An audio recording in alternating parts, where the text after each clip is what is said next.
Je me nomme Prince Eda Narcisse.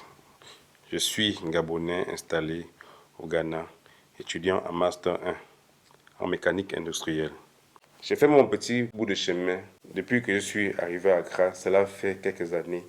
J'ai découvert une activité extrascolaire qui m'a inspiré à entreprendre, à créer, à promouvoir ma propre entreprise qui est spécialisée dans le perlage. Grâce à mes créativités, j'ai dû me créer un nom pour me faire reconnaître dans le marché qui est Edabit Design.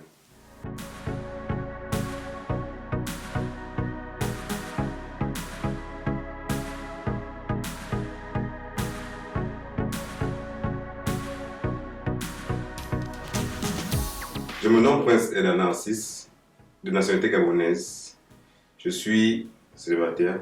Je suis père d'une fille de 5 ans que j'aime beaucoup. Je suis étudiant en année de Master 1 en électromécanique, ou plus encore appelé en production industrielle, mécanique industrielle. Je suis un designer, mais il y a différents sortes de designers. D'autres qui font dans les habits, d'autres qui font dans les chaussures, bien différents. Et moi, je suis spécialisé dans les perles, dans le perlage. C'est-à-dire, grâce aux perles, je peux fabriquer des bracelets, faire des chaussures, faire des habits, faire tout ce qui concerne le perlage, bien des bijoux. C'est mon domaine. Je travaille d'abord sous l'illumination de quelqu'un. Mais là, ce que je travaille, c'est pas qu'il me montre le travail. C'est peut-être j'étais un de ces revendeurs. C'est comme ça. Donc, il confessait des bijoux que moi je revendais. Ouais. Maintenant, avec l'ampleur, avec les commandes, parce que j'ai vu ça, je me suis dit, pourquoi ne pas apprendre?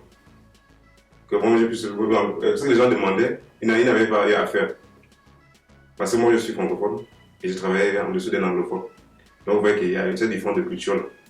Donc, les clients francophones demandaient ce qu'ils voulaient parce qu'ils sont francophones. Et le monsieur, il faisait ce qu'il voulait parce qu'il est anglophone. Il est habitué avec des anglophones. Donc, il était obligé de faire. Donc, je me suis dit, pourquoi moi-même n'ai pas essayé de travailler pour essayer de voir la satisfaction de mes clients, pour venir de voir quel produit au moins qu'ils vont aimer. Et c'est comme ça que tout s'est passé. J'ai commencé à essayer, jusqu'à ce que je suis devenu. J'ai été inspiré par plusieurs choses. J'ai été inspiré par ces gens qui ont des projets que j'ai vus à la télé, sur le net. Je me suis dit, pourquoi ne pas aussi faire la même chose, mais avec des produits africains. En tant qu'étudiant, j'ai rencontré la majeure partie des challenges. Il n'y a que deux genres de challenges que j'ai rencontrés. Il y avait le challenge financier et le challenge, disons, moral. Pour le côté financier, j'ai voulu faire quelque chose qui demandait beaucoup de moyens. Lorsque j'ai commencé, c'était vraiment dur pour moi d'essayer de joindre les deux bouts. Parce que donc, moi, je voulais venir dehors avec un produit que moi-même je voulais faire, que j'aimais. Je n'ai pas eu suffisamment de moyens pour commencer. Donc, côté financier, c'était vraiment un grand challenge pour moi, en tant qu'étudiant. Parce qu'il fallait savoir, il fallait vraiment concorder entre le peu d'argent que vous prenez en gros, comme vous êtes à l'étranger, et ce que vous pouvez garder sur le terrain. Maintenant, un challenge moral. Je suis dans un pays où il ne parle pas français, il parle une autre langue. Et vu ma durée au Ghana, mon anglais, ma langue n'était pas vraiment ça. Donc, il fallait beaucoup lire, il fallait faire des recherches pour pouvoir savoir comment on appelle certaines perles, certains outils de travail, et certains matériaux que j'utilise pour mon travail. Il y a des moments où vous voulez étudier et en vous asseyant pour prendre un livre pour étudier, vous n'arrivez pas. Parce que vous avez pensé que non, oh, il y a un client, il y a un gros client, je dois livrer demain. Donc vous hésitez. Je dois étudier ou bien je dois vraiment regarder le client, je dois livrer demain. Mais puis vous avez l'amour de la chose, c'est ce que vous faites. Et vous regardez, si vous étiez à la place du client et que la personne vous avait fait confiance que vous devez livrer demain et après vous ne livrez pas, qu'est-ce que vous pouvez ressentir? Vous voyez, ça va vous faire mal. Donc vous vous rendez compte, vous allez peut-être non, bon, en tout cas, la nuit fait peut-être de 8 heures de temps. Donc je vais diviser le temps rendu. Donc peut-être 4 heures de temps, je ferai les commandes du client et 4 heures de temps, je vais étudier. Ce qui est sûr que vous ne pourrez pas étudier. Même si vous devez étudier, c'est peut-être, vous allez juste lire les deux premières pages, après vous allez dormir. Mais lorsque vous aimez une chose, vous ne pouvez pas laisser une faire. Ce que j'ai fait, j'essaie de joindre les deux bouts. C'est-à-dire que lorsque j'ai un peu de temps, vous voyez, là je consacre ça à mes bracelets. La majorité de mon temps, je consacre dans mes études. Parce que je suis ici dans mes études. Et le reste du temps, c'est dans mon activité que je consacre mon temps. Donc j'essaie de faire lorsque je vais à l'école, je touche pas au bracelet. Donc, je rentre. Mais lorsque j'ai une autre commande, je suis obligé de faire veiller toute la nuit, travailler toute la nuit pour faire et livrer. Ça devient mon client le lendemain. Vous comprenez? Dans mon temps libre, à part l'école, c'est dans mon travail que je le mets. En tant que designer, bon, le monde de la technologie existe de nos jours. Hein. C'est pas comme pour nos grands-parents. Maintenant, c'est la technologie. Donc, ce que j'ai fait, j'utilise beaucoup les réseaux sociaux. Vous avez Facebook qui est là, vous avez WhatsApp. Et j'ai une stratégie aussi à moi qui met vraiment à part. Vous voyez, je fais beaucoup de cadeaux aux gens. Je me dis, en faisant le cadeau à quelqu'un, un joli bracelet, la personne peut aller quelque part. Et quelqu'un d'autre verra le bracelet, il va dire, oh, le bracelet est joli. Oh, qui vous avez fait ça où? Donc, avec la chance là, oh, j'ai fait ça avec David Design. Oui, il est très bon, est-ce que je peux avoir? C'est comme ça que j'ai fait.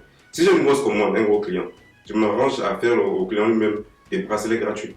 Je me dis, maintenant, en sortant, où il va aller donner. Et il peut avoir des clients. Je mets sur mon statut, j'ai une page Facebook, j'utilise, j'ai un site web, j'utilise beaucoup mon WhatsApp.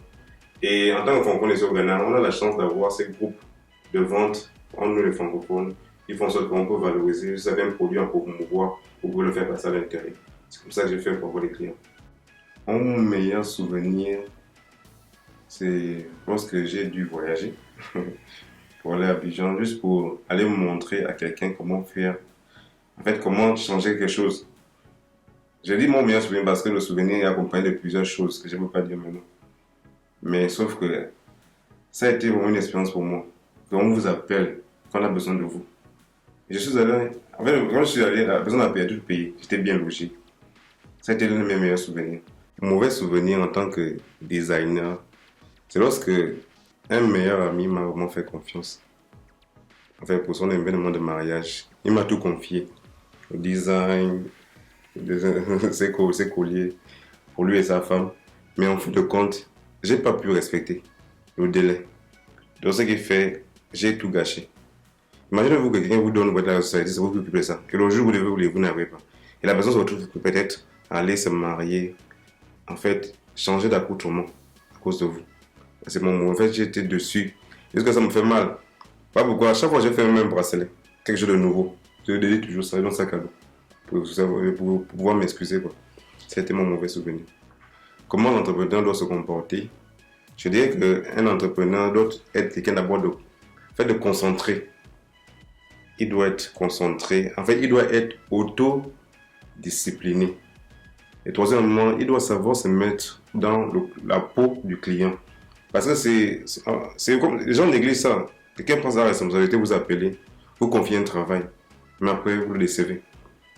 Les gens vous feront plus confiance, auront plus confiance en vous, vous donneront plus de marchés que si et seulement si vous êtes quelqu'un de noble et quelqu'un de respectueux. Quand dans l'entrepreneuriat, les plus durs, c'est d'abord le début. C'est d'abord comment se faire connaître. Lorsque vous faites connaître, c'est très facile. Au début, vous allez voir, c'est même vous faites de publicité. Lorsque vous faites connaître, normalement, c'est les autres qui font vous publicité.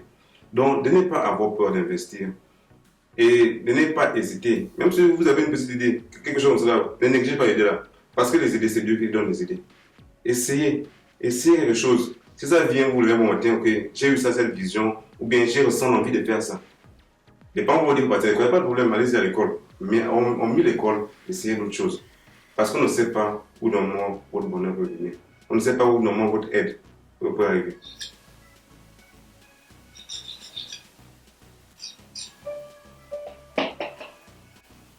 Allô? Le Derby Design à l'appareil. Oui, monsieur, vous voulez commander un bracelet? Ok, d'accord. Est-ce que vous avez le modèle en tête? Ok, on n'a pas de modèle.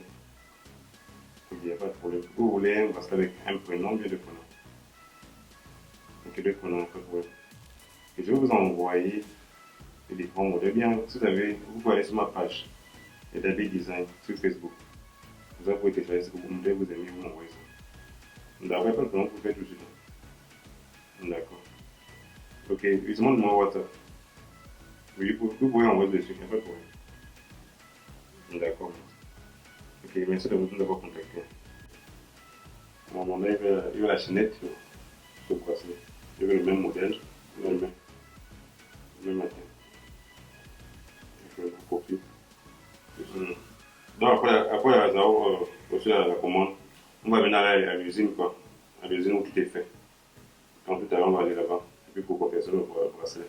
Aujourd'hui, en tant que directeur général de ma propre entreprise, je me sens fier de moi. Parce que je me dis que tous les combats que j'ai mener pour arriver jusqu'à là, il y a eu des hauts, il y a eu des bas, mais je me suis toujours relevé grâce à Dieu. Ce qui fait de moi, quand je me regarde aujourd'hui, j'ai la fierté de moi-même. Je suis fier de moi-même. Et lorsque les gens vous appellent dans le monde entier, vous voyez vos produits, quoi. Il n'y a rien de beau, il y a rien de beau dans tout ça. Vous sentez vraiment que dans le travail que vous avez mené, la guerre, la bataille que vous avez menée, c'est pour des fruits aujourd'hui. Et je suis vraiment content de moi-même. Vraiment content de moi-même. Et pour ça, je remercie Dieu. Je dis merci. Mon conseil en tant que directeur général de ma propre entreprise, et le conseil que je peux donner à mes petits frères africains, je veux dire d'abord que, comme je dis toujours, c'est le courage. N'ayez pas peur. Quel que soit ce que vous êtes, quel que soit ce que vous avez dans les poches, n'ayez pas peur de faire quelque chose. Il n'y a pas que l'école qui paie dans la vie, comme certains mes grands font toujours dit. Mais sauf que l'école apporte au moins certaines connaissances. Mais si vous avez une idée en tête, vous avez un projet que vous voulez réaliser, quels que soient les moyens que vous avez, commencez petit à petit, petit à petit, petit à petit. Donc en tant que grand frère, ce que je veux dire à mes petits frères, c'est-à-dire, si vous n'avez pas appris, ne rien fait, ne baissez pas les bras. L'Afrique a besoin d'entrepreneurs pour se développer. L'Afrique a besoin des entrepreneurs pour se faire connaître.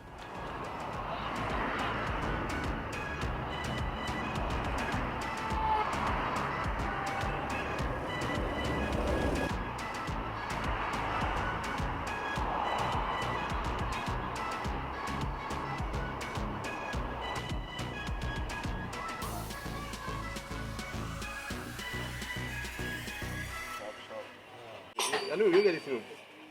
Like a coffee. Coffee. Yeah, like old one. Coffee. Coffee. It be W, F. 2F. No, that one, I give it to you. C'est comme ça que ça passe quoi. Comme c'est un peu pressé. Donc moi j'ai pas autant d'écrire quoi. Donc je vais donner à quelqu'un. Il a dû faire.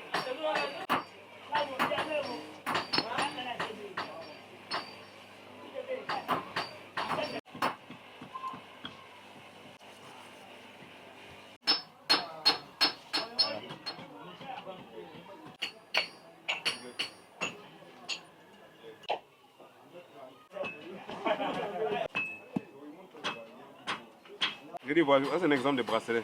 Normalement, c'est un médaillon. Mais on a déjà travaillé le matériel. Mais on veut inscrire un nom dessus, graver un nom dessus. Donc, on va finir de graver. On va vous montrer ça. Ça, c'est avant le travail. Maintenant, on va vous montrer après le travail. On va mettre un nom dessus tout de suite là.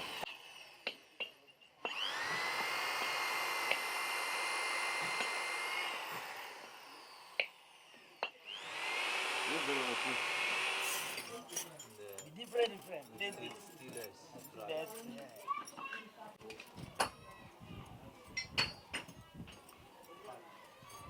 Donc, on a fini de faire le plus dur quoi.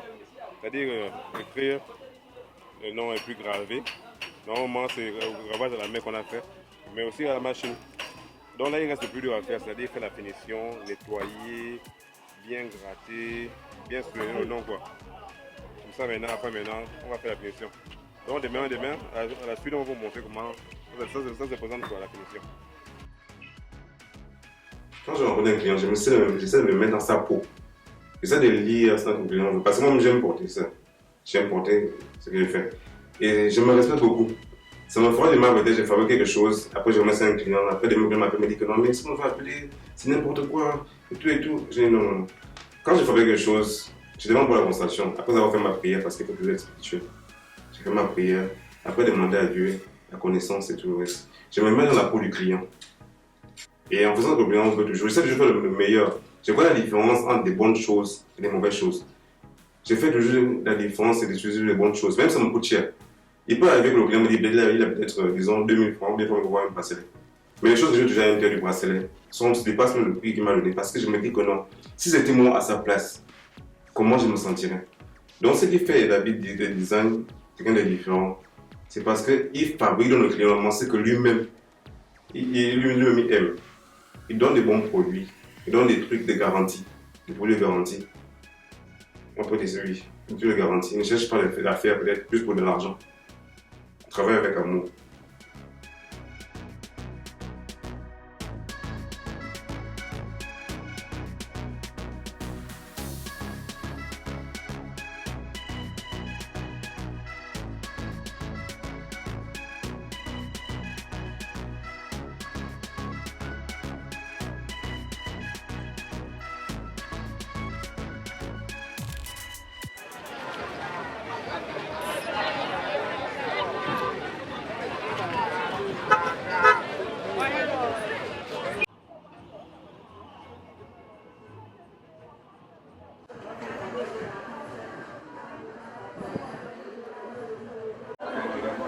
Parce qu'il est là, il est dans je suis là.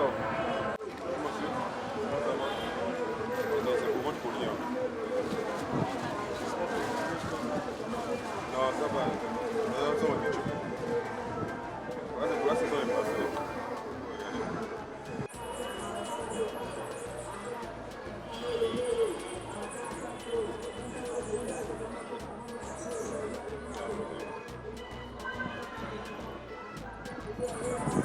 On espère vous revoir encore. Bien sûr. Avec beaucoup de commandes à écrire. Déjà que j'ai commencé à parler de vous, pas de mes amis. Merci beaucoup. On va dire que si je dois vous prendre une promotion, vous serez au courant.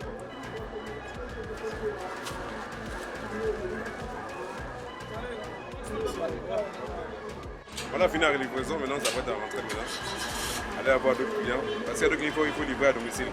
Nous sommes en train de partir. Donc, on continue de tourner, c'est pas encore fini.